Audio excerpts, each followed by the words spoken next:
सभी को राधे राधे, जय जय श्री कृष्णा, जय श्री राधे। आप सभी लोगों का स्वागत है और आप सभी लोगों से मैं अपनी जो बात होती है वो रखता हूँ। आज जो बात है वो एक हमारी जो स्मृति ईरानी जी है उनके पर्पज से है, और एक शबनम शेख करके लड़की है जो राम मंदिर के लिए पैदल चल के आ रही है। तो इन दोनों के बारे में बात करेंगे। तो उससे पहले मैं कुछ चीज़ें हैं जो आपको मुझे कहना था।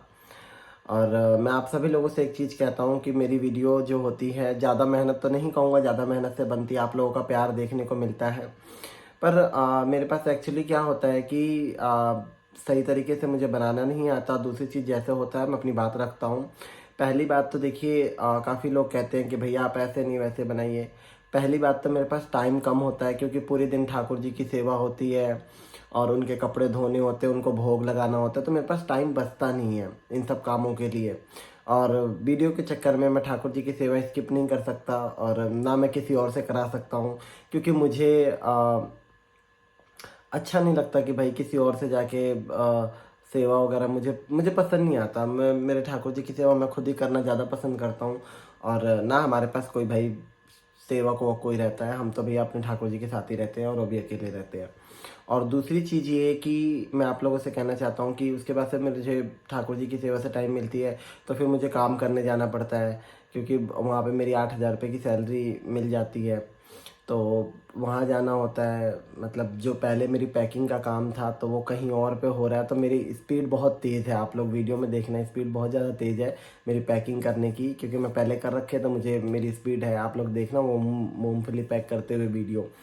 तो कहीं पे मिला तो मैं बताऊंगा नहीं, क्योंकि वो लोग भी निकाल देंगे अगर ज़्यादा मैंने बताया तो। मुश्किल से मिला, क्योंकि गुजर बसर होना बहुत मुश्किल हो जाता है, आप लोगों को पता ही है। क्योंकि भाई सबसे पहली बात तो ये कि जो आप लोग थोड़े बहुत, मैंने अकाउंट नंबर बीच में डालता था तो लोग मुझे उल्टे सीधे बोलते थे, तो मैंने डालना बंद कर दिया। पर उसमें क्या होता है कि कई बार कोई लड़की होती है जो लव जिहाद से ग्रसित होती है, या किसी ने पहले मुस्लिम से शादी कर रखा हो, उसको छोड़ दिया हो, एक थी उसके 2 बच्चे थे उसको छोड़ दिया था, तो उसका फ़ोन आया था। तो मैं कई बार उन लोगों की भी मदद कर देता हूँ, आप लोगों के जो पैसे होते हैं, और जो गौ सेवा होती है वो भी मैं उसी से करता हूँ। क्योंकि भैया मैं कभी अब मेरा कोई अकाउंट्स वगैरह आप देखोगे तो भरा हुआ नहीं मिलेगा। क्यों? क्योंकि ना तो मेरा कोई आगे है ना कोई पीछे है। और जो मेरी यूट्यूब से थोड़ी बहुत आती है, यूट्यूब से ज़्यादा नहीं आती है, 8-10 हज़ार रुपये ही आती है तो उसमें से जो भाई थंबनेल बनाते हैं उनका लग जाता है। और उसके बाद से जो बचता है यहाँ का रेंट चला जाता है। तो क्योंकि यहाँ का रेंट बहुत हाई है, 12,000 रुपये रेंट है यहाँ का। वो भी इस वजह से है क्योंकि भाई कोई जिहादी ना पहुँच सके, और यहाँ पे थोड़ी सिक्योरिटी वगैरह है। तो क्या कर सकते हैं, मजबूरी है, इतना महंगा रहने का मन तो नहीं है पर मजबूरी है। क्योंकि पहले मैं जहाँ रहता था आप लोगों को पता है कि वहाँ पे कैसे मेरे साथ मेरी तुलसी जी पे नॉन वेज के टुकड़े पता नहीं क्या क्या फेंका करते थे। तो पर वहाँ से थोड़ा वो है, तो इस वजह से मेरे पास टाइम थोड़ा कम रहता है। पर जितना भी रहता है उनमें से आप लोगों के लिए मैं जानकारी लेकर आता हूँ। तो आप सभी लोगों से एक रिक्वेस्ट है मेरी कि आप सब लोग वीडियो को ज़्यादा से ज़्यादा अपना प्यार और शेयर किया कीजिए, और क्या बोलते हैं उसको, सब्सक्राइब कर दिया कीजिए। तो शुरू करते हैं। सबसे पहले स्टार्ट करता हूँ मैं स्मृति ईरानी जी से। हमारी जो स्मृति ईरानी जी हैं वो पहली बार, आप देखिए, पहले वीडियो आप लोगों को दिखाता हूँ। खातून है जिन्होंने मदीना मुनव्वरा का दौरा किया। स्मृति जुबैर ईरानी ने मस्जिद नबी, उहुद के पहाड़ों और मस्जिद कुबा का दौरा भी किया। बदतरीन अजाब अरबों पर आया खड़ा है, सरों पर तना हुआ बदतरीन। ऐसी जंग होनी है मलहमतुल उज़्मा, जिसको कि मैं भी आपके गवाही पेश कर दूंगा, जिसे कहा गया है लास्ट क्रूसेड। और हुजूर ने फरमाया है वो जंग जब होगी तो एक बाप के अगर 100 बेटे होंगे तो 99 खत्म हो जाएंगे, एक बचेगा। ये हदीस है सही। और आपने फरमाया वैलुल लिल अरब। स्मृति ईरानी जी जो गई हैं मदीना में, तो उनके लिए इतनी सारे मुसलमानों को इतना तकलीफ हो रहा है, इतना दिक्कत हो रहा है, उन्हें इतनी परेशानी हो रही है जिसका कोई जवाब नहीं, जिसका कोई भी जवाब नहीं। बाप रे, सारे यहाँ के मुसलमान खलबलाए पड़े हुए हैं कि उनको पता नहीं क्या हो गया है। बुलाया अरब वालों ने है, दिक्कत यहाँ वालों को हो रही है, और ओरिजिनल अरब वाले हैं। कन्वर्टेड वाले तो जो कन्वर्टेड है वही तो है यहाँ के, ओरिजिनल तो अरब के ही हैं। तो वहाँ वालों को इतनी दिक्कत नहीं, और यहाँ वालों को देखिए कितनी दिक्कत हो रही है। और मैं तो कहता हूँ कि सऊदी अरब वालों का तो बहुत बहुत वो है कि भाई वो लोग रिश्ते मजबूत कर रहे हैं हमारे भारत से, और पहले ऐसा नहीं था, पहले नहीं था, अब तो हो रहा है। भगवान की दया, श्री राम जी आ रहे हैं, और श्री राम जी की तो मैं डेली ही बात करता हूँ, पता नहीं कब 22 जनवरी आएगा। तो उनको इतनी दिक्कत हो रही है जिसका कोई जवाब नहीं। और यहीं पे हम हिंदू क्या होता है ना, एक्साइटमेंट हो जाते हैं, हम लोग पागल हो जाते हैं, हम लोग पागल हो जाते हैं कि भाई कोई अगर कोई मुसलमान भजन गा रहा है, कोई मुसलमान भजन गा रहा है, तो हम पागल हो जाते हैं कि भाई वो भजन गा रहा है, वो मुस्लिम भाई वो हिंदू के भजन गा रहा है। अरे भैया ऐसा कुछ भी नहीं होता, अगर जो ज़्यादा वो है तो कन्वर्ट हो जाओ, ऐसा कुछ भी नहीं है, सब पैसों के लिए है। जो हकीकत है वो यही है कि भैया वो यही है कि हिंदुओं के भजन गाएगा फिर वो खाएगा वही, आप लोगों को पता है। ये बहुत कड़वी बात है, क्या वो मांस नहीं खाता होगा? हम लोग बड़े खुश हो जाते हैं। एक बहुत सिंगर थी, मैं नाम नहीं लेना चाहूँगा, उन्होंने तो खूब हिंदुओं के, आजकल मैं देख रहा हूँ कभी कहीं खाटू श्याम, कभी कहीं जा रही हैं वो, और खाएंगी वो मासी। उन पैसों से जो भी उसका भजन का पैसा आएगा, जो भी यूट्यूब से आएगा, कहीं से भी आएगा, उसको खानी है मासी है, ठीक है। तो हमारा जो सनातन धर्म है ना, उसमें शुद्धता और पवित्रता नाम की चीज़ है, जो हम लोग भूल जाते हैं कई बार। इस चीज़ में क्या होता है कि भाई जब मैंने कन्वर्ट किया हुआ था, तो मैं खुद बताता हूँ कि मुझे पहले लगता था कि ऐसा कुछ भी नहीं होता, पर मुझे बाद में लगा जब ठाकुर जी के एक राक्षस था जो गाय के रूप में आया हुआ था, और ठाकुर जी ने उसका वध करा था।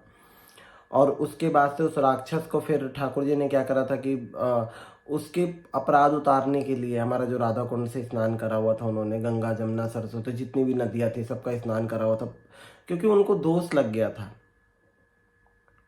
ठीक है। और ये जो हमारी शबनम शेख आ रही हैं, सब लोग मुझे बड़े मैसेज फ़ोन आ रहे हैं, भैया आप राम मंदिर कब जा रहे हो, आप कैसे जा रहे हो? तो भैया देखिए, बड़ी अलग बात है, मैं बोलूँगा तो सबको बड़ा अजीब लगेगा कि इस देश में ऐसा होता है कि जिस टाइम पे मैं सनातन एक्सेप्ट कर लिया, अगर मुस्लिम हो और आप कुछ धार्मिक काम करो, आपको खूब लोग सपोर्ट करेंगे, हर चीज़ से आपको सपोर्ट करेंगे। अगर आपने सनातन एक्सेप्ट कर लिया तो आपको कोई पूछने वाला भी नहीं होगा, क्योंकि मेरे पे बीती है, मुझे पता है। जब मेरे ऊपर धमकी आई तो दिल्ली पुलिस और पता नहीं कोई कार्रवाई नहीं, कहीं से कोई पकड़ा नहीं गया। मिलियनों में लोगों ने देखा, लाखों में देखा, दुनिया ने डाला, करोड़ों में देखा, पर किसी से कहीं से कोई मदद, कोई हेल्प नहीं आई मेरी। और आज भी होता है तो ना तो कभी कोई पकड़ा गया, ना किसी पे कार्रवाई हुई। और मैं शबनम शेख जी को देखा कि उनको तो पुलिस भी मिल गई, और वो चलती हुई वहाँ से आ रही हैं, उन्हें पुलिस भी मिली। मतलब देखिए भगवान, मैं कह रहा हूँ कि मुझे कोई दिक्कत नहीं है वो आए, और ऊपर से उनके एक एक छाले पैर में पड़ रहे हैं, तो पूरी खबर सोशल मीडिया पे फैल रही है कि हाँ उनके पैर में छाले पड़ गए हैं। और ऐसा नहीं है कि कोई पैदल नहीं गया, काफ़ी भक्त गए हुए हैं जिन्होंने अपना प्रचार नहीं करा, वो पैदल जा रहे हैं। ऐसे ऐसे भक्त हैं जो मोम व्रत रखे हुए हैं, जो 30-30 साल से, और वो उनके बारे में आज हमारे को पता लग रहा है। वो भी अगर वीडियो बना के डालते हैं और वो ये टाइप की चीज़ें करते हैं, तो वो भी आज, हालांकि उनको तो करना चाहिए क्योंकि उन्होंने बहुत पहले त्याग दे रखा है। तो मुझे किसी से कोई दिक्कत नहीं है, पर कहने का मतलब यही है कि राम मंदिर एक पवित्र स्थान है, जैसे मैं बार बार चीज़ कह रहा हूँ ये। तो वहाँ पे जाने से पहले हमारी शबनम शेख जी हो, मैं आपसे भी रिक्वेस्ट करता हूँ, क्योंकि आपको पता नहीं होगा तो मैं सोचा कि मैंने बता दूँ कि मैं सनातन में आया तो शुद्धिकरण करवाना भाई बहुत ज़रूरी है। अगर आप राम मंदिर में जाते हो तो पहले आपको शुद्धिकरण करवानी चाहिए, किसी ब्राह्मण के पास जाके शुद्धिकरण करानी बहुत ज़रूरी है। वहीं पे सरजू जी हैं, पास में हो जाएगा। तो राम मंदिर से एंट्री करने से पहले आप शुद्धिकरण अपना ज़रूर कराएं, और मेरे हिंदुओं से भी निवेदन है कि शुद्धिकरण ज़रूर कराएं। क्यों? क्योंकि भैया देखो, ऐसा है, मुस्लिम धर्म से जो है वो मांस तो खाएगा ही, और वो लाल मांस भी खाता ही है। ऐसा नहीं है कि वो कोई कह देगा हम नहीं खाते या हमने नहीं खाया, तो ऐसा नहीं होता। हम अधिकतर सभी के घर में बनता ही है, भैंसा बनता है, जहाँ गाय नहीं बनती वहाँ भैंसा बनता है, बनता जरूर है, रियलिटी है, मुझे पता है। लोग कह दे कि भाई नहीं बनता या नहीं होता तो दोगलापन है ये, ठीक है। और मुझे ऐसा लगता है कि इतना पागल होने की किसी को ज़रूरत नहीं है भाई। इस चीज़ का साथ ध्यान रखें कि वो बहुत राम मंदिर जो हमारा बना हुआ है, बहुत तपस्या लोगों ने करी है, बहुत जान निछावर करा हुआ है, बहुत पीढ़ी चली गई है, और वो एक ऐसी पवित्र जगह है कि वहाँ पे बिल्कुल शुद्धिकरण करा के जाना चाहिए उन्हें। ठीक है, अपना वीडियो बना के जा रही हैं, अच्छी बात है भाई, सब अपनी पब्लिसिटी के लिए कर रही हूँ, जो भी कुछ हो मुझे उससे कोई मतलब नहीं है, पर इस चीज़ का विशेष ध्यान रखें। और मैं इस चीज़ की वीडियो भी मैं देखना पसंद करूँगा कि पता नहीं शुद्धिकरण कराया कि नहीं कराया, पर करवाना चाहिए, बहुत ज़्यादा ज़रूरी है। क्योंकि ऐसा नहीं है कि आप हर वीडियो में मैं देख रहा हूँ कि वो बोल रहे कि हेलो मैं एक मुस्लिम हूँ, सनातनी मुस्लिम हूँ, और बार बार मैं ही बार बार इसका कभी नाम नहीं लेता कि भाई मैं मुस्लिम हूँ, मैं मुस्लिम धर्म से आया हूँ। क्या ज़रूरत है? अगर मुझे भी इस चीज़, अगर लोग कहते हैं कि आपको दिक्कत हो रही है या आपको, अगर मुझे भी ऐसा होता तो मैं बार बार अपना नाम शिबू कृष्णदासी के नाम से नहीं, जावेद कृष्णदासी बनाता, लोगों को अट्रैक्टिव रहता और लोग बढ़ते मेरे पास। पर नहीं, जो छूट गया उसे छोड़ो, और जो आगे क्या है वो करो। अगर आपको जाना ही था तो आप बिना बताए किसी को जा सकते थे आराम से पैदल, कौन पहचान रहा है ना? बट जो कुछ भी हो, पर हाँ ये चीज़ मैं ज़रूर चाहूँगा कि शुद्धिकरण तो भाई होना ही चाहिए। और आप कौन कौन इस बात, मेरी बातों से सहमत है, वो ज़रूर बताइएगा, क्योंकि मुझे ऐसा लगता है, मुझे क्या लगता है कि जो सही है वो यही है कि हमारे को कभी भी हिंदू हम लोग बड़े बहुत ज़्यादा मतलब दिल के अच्छे होते हैं, हम लोग तुरंत सोच लेते हैं अरे बहुत बढ़िया, बहुत तो अच्छा हो रहा है, ये तो बहुत ही बढ़िया। पर जो इसके पीछे की कहानी है वो कुछ अलग। उनको इतनी पुलिस फोर्स मिल गई, हमारे को तो एक रिपोर्ट लिखने को कोई तैयार नहीं। मतलब वहाँ भगवान की माया है। मैंने देखा तो बड़ा, मेरे पास तो सबसे ज़्यादा आप लोगों ने ही मेरे पास वीडियो भेजी इंस्टाग्राम पे, भैया कोई तो व्हाट्सएप पे भेज रहा है कि वो पैदल जा रही है, कोई लिंक भेज रहा है कि पैदल जा रही है। मैं कहा भैया क्या हो गया भाई, पैदल जा रही हैं तो हम लोग तो कहाँ कहाँ गए हैं, कितनी तो गिरिराज जी की कितनी परिक्रमा लगाई, हमने कभी पैदल जाके छाले तक नहीं दिखाए। क्योंकि हमारा वो, हम अपने लिए जा रहे हैं, हम पब्लिक के लिए थोड़ी ना जा रहे हैं। मैं तो अब भी कई ऐसी जो अपनी सेवास की वीडियो होती हैं वो मैं डालना पसंद नहीं करता, क्योंकि वो मैं अपने लिए कर रहा हूँ। तो ये पब्लिक देख के क्या करेगी? पब्लिक देखेगी तो मेरा पब्लिसिटी बढ़ेगी, मुझे जो मजदूरी करनी पड़ रही है वो नहीं करनी पड़ेगी। पर क्यों भाई, भगवान का क्यों तमाशा बना है?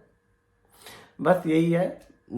आप सब लोगों की इच्छा थी कि मेरे मुंह से उनके बारे में कुछ सुनना, तो जो सही बात है वो मैंने बोल दिया। हाँ, एक लड़की आई हुई थी, वो सनातन एक्सेप्ट कर चुकी है, सबसे अच्छी लड़की वो थी, इंस्टाग्राम पे है। कई बार उसका नाम मेरे साथ, मेरे नाम से लोग जोड़ते भी हैं कि भैया आपके लिए हमने लड़की ढूंढ ली, वो भी एक्स मुस्लिम है। तो वो लड़की है, वो अच्छी है, वो बेचारी अपनी पूरी श्रद्धा से भगवान का पूजा करती है, और अपनी जो वीडियोस भी होती है वो सनातनी के लिए ही बनाती है, हिंदू धर्म के लिए बनाती हैं। तो सबकी अपनी अपनी श्रद्धा है, बाकी जो है। पर एक चीज़ का हमेशा ध्यान रखना, मैं बार बार कहता हूँ कि शुद्धिकरण होना ज़रूरी है।